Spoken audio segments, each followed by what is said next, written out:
Chapter 5 Arsenichora. Alessia avoided Nimra for several days.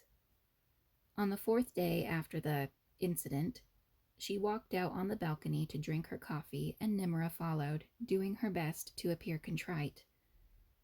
Alessia obstinately ignored every exaggerated sigh and sideways glance until Nimra blurted out, "I really am sorry, again, for what happened the other night." Alessia took a moment to gauge her sincerity before relenting. "It's fine. Just please don't let it happen again." An uneasy silence stretched between them a second time before Nimra cleared her throat. "So, I've been talking to Sigrid." Alessia made a face. "I really would rather not talk about Sigrid right now. Actually, I'd rather not talk about him ever. In fact, I would like to pretend Saturday night was just a weird fever dream and never actually happened. Why are you doing this to me?" "You're being dramatic." "No, I'm not. You just don't understand the trauma of walking in on your best friend's hookup because I'm practically the perfect roommate." "I won't argue with you about trauma, but you need to hear me out. It's related to all the conversations we've been having about men lately." "I'll give you 2 minutes. If I'm not interested after 2 minutes, you need to go."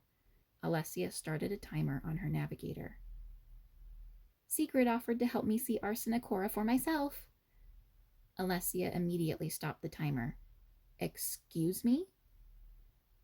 "I've been asking her so many questions about it over the last few days that she told me I just need to go there myself. She's going to give me instructions for how to get in undetected, and will even get me one of those uniforms so I can explore on my own once I'm there." Alessia could not suppress the horror she felt at the suggestion. "Nimmy, are you actually insane?"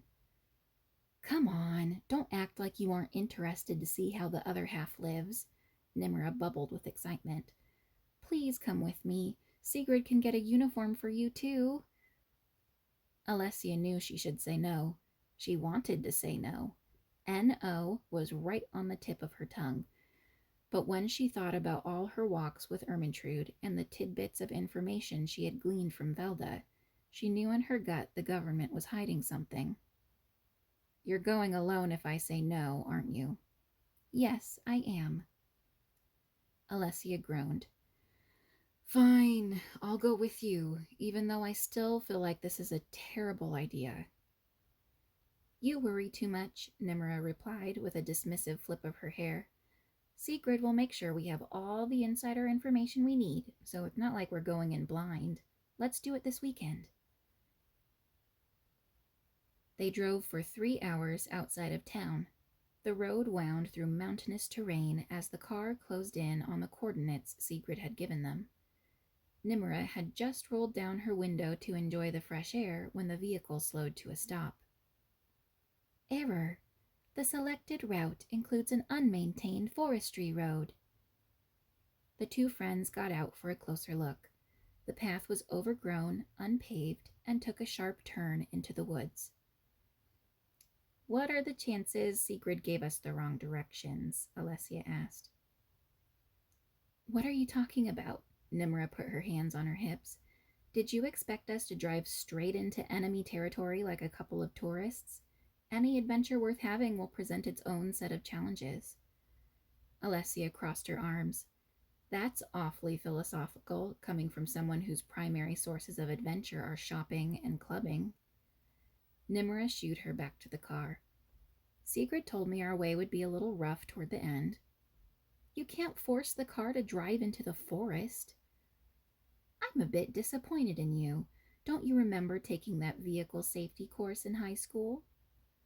Alessia watched Nimra run her searching hands over the dashboard until, with a click and a self-satisfied shout, she pulled the whole panel away, revealing a joystick. "Emergency override initiated."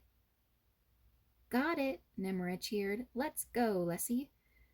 The vehicle crept along at a painfully slow pace, jostling them around while stray branches from bushes and trees scraped against the windows and doors like nails on a chalkboard. Nimra's jaw clenched at the sound. Alessia braced herself in the seat. Maybe we should have walked. It probably would have been faster. Not helpful, Alessia, Nimra bristled. We can't just leave my car conspicuously on the side of the road. I told everyone back home we're going camping. That will explain the damage when I pull into work on Monday. Who in their right mind tries to go off-roading when they go camping nowadays? Alessia protested. There are perfectly good campsites accessible by well-maintained roads, and truly outdoorsy people hike or ride an ATV to more secluded spots. We can just say I got drunk and you dared me to try it or something, Nimra snapped. We'll figure out our story later. Sigrid's notes led them to a dilapidated cattle enclosure where they were instructed to park. They got out, donning the black uniforms Sigrid had stolen for them, and used some large branches to screen the car from view. After consulting the hand-drawn map, they trekked east for a mile or so until they reached the tree line where a chain-link fence was the only thing standing between them and the farm fields of Arsenichora. Nimra pulled out some wire cutters and looked at Alessia. Ready to do this? Alessia nodded grimly. I want to know the truth. They made quick work of the fence and followed an irrigation canal, which eventually led them to a group of agricultural buildings. Crouching behind a parked tractor, they peeked around the huge tires and watched a few tall figures mill around in the distance. Nimra shook Alessia's arm. This is really happening. There are real men right over there. Alessia squinted at the tanned laborers. None of them are wearing uniforms. I guess we should have expected that since there aren't any women around. Won't we stand out if we try to walk through dressed like this? It might be a little weird, Nimra said with a brusque wave of her hand. I'm sure Sigrid wouldn't have recommended it if it was completely unheard of. Just act like you're supposed to be here and people will mind their own business. Nimra led the way, walking with purpose and giving the men a reasonably wide berth. Alessia felt small and out of place and was too nervous to take in her surroundings. Most of these men were around 6 feet tall with powerful arms and barrel chests.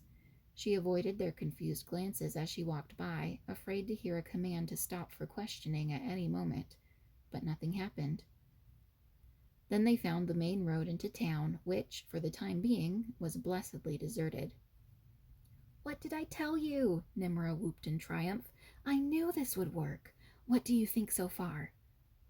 I haven't seen much yet, Alessia said. I was too scared to get a good look at anything. Nimra linked arms with Alessia. Don't worry, we'll be able to blend in with the crowd when we're in town. They did reach the town, and at first it appeared much like any other town in Gaeaterra. They retreated to an alcove where they could discreetly observe the foot traffic and found there was more variation in the population here. Some men were tall, some short, some muscular, some fat, some pale, some dark-skinned, some unkempt, some clean-cut, and everything in between.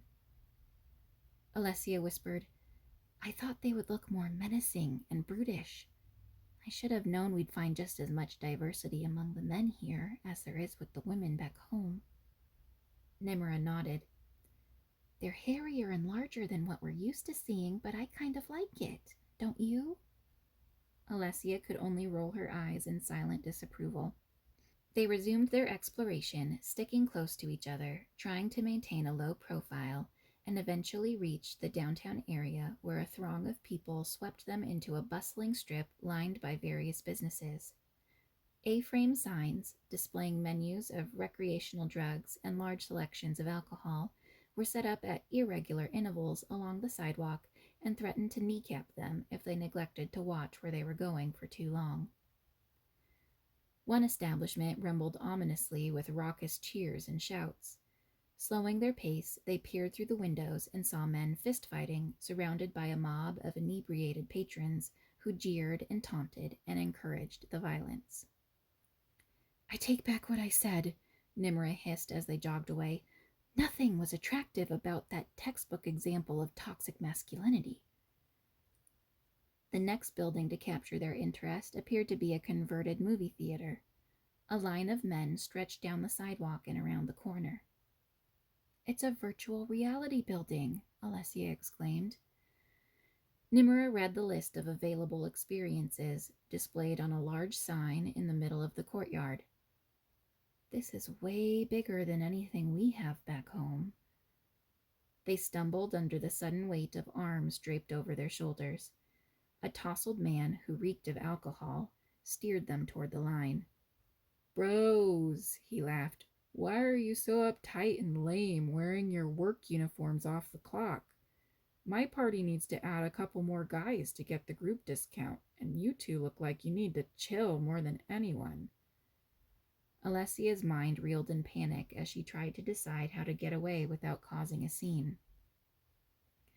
We're going to do one of the premium quests, the man went on, and afterward we could get a private room and have ourselves a VR orgy if you want to let loose. Nimura coolly slid herself out of his grasp. Thank you, bro, she said, modulating her voice to make it sound deeper. My comrade and I are actually on our way to work. She grabbed Alessia's elbow, and they weaved through the mass of other pedestrians loitering along the street. The man shouted after them, and more than a few heads turned to see what all the commotion was about. Nimura and Alessia kept walking as fast as they reasonably could without drawing more attention to themselves, ears open for the sound of pursuit. They did not dare to stop until they reached a quiet street. That was too close, Alessia gasped. Have you seen enough yet? Yes, you're right. It's time to leave. Nimura surveyed their surroundings. But how are we going to find our way back?